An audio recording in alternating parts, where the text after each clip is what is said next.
So I keep coming back to this focus on technical performance, right? But what does it actually mean in practice? Well, at least on Switch 2, the game offers two distinct modes. You're asked to choose one when you first boot up the game, though you can switch at any time. The options are straightforward on paper. You get 4K at 60 frames per second, or 1080p at 120. But as always, the reality is a little more nuanced. Starting with the 4K 60 mode, I was slightly confused off the bat when it comes to pixel counting. You see, typically you look for sharp, obvious edges, and Samus's visor provides exactly that. The edges measure at native 4K, yet the surrounding world doesn't appear quite as sharp. So I found another edge, and that gave me a different result, 20 out of 30 steps, resulting in 1440p.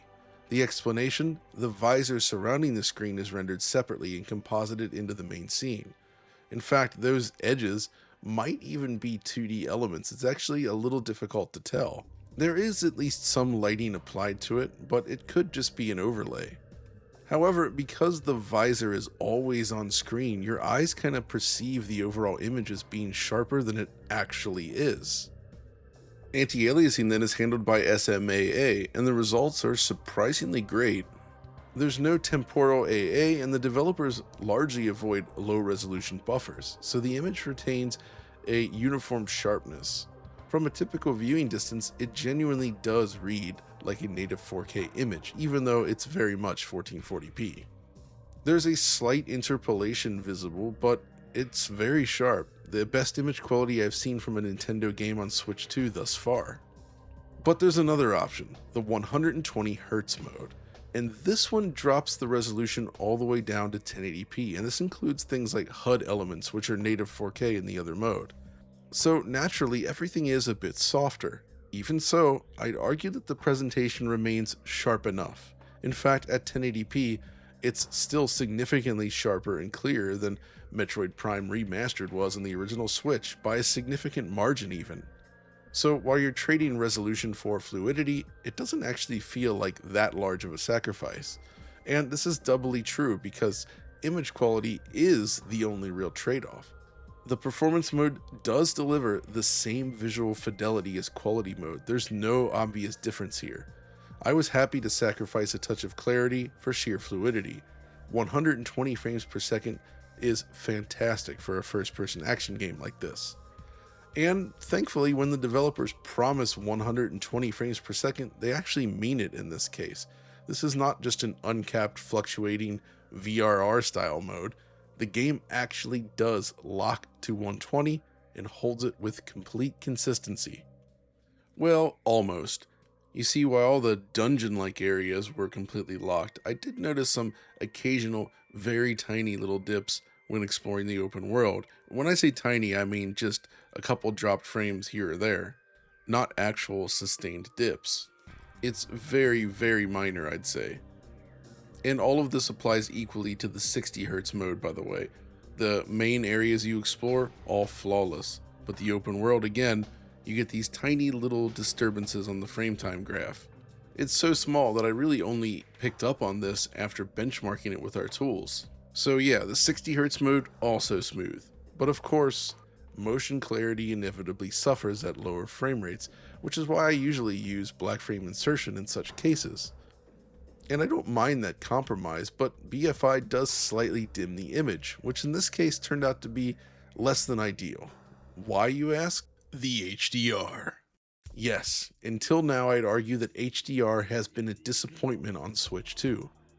The internal screen isn't true HDR to begin with, and docked games have generally struggled to make use of the feature. Kirby Air Riders, most recently, is downright shocking in how poor its HDR implementation really is. Prime 4, however, is a completely different story. For my money, this is one of the finest HDR presentations I've seen in years, standing shoulder to shoulder with the very best. The development team clearly understands the potential of HDR and has taken full advantage of it. Heck, I wanted to produce this video in HDR, but the Switch's HDR output doesn't cooperate with my capture equipment, so unfortunately, you'll just have to use your imagination. And that's actually where it really hit me, jumping back into the game playing in HDR after recording it in SDR really showed me just how large of a difference there really is.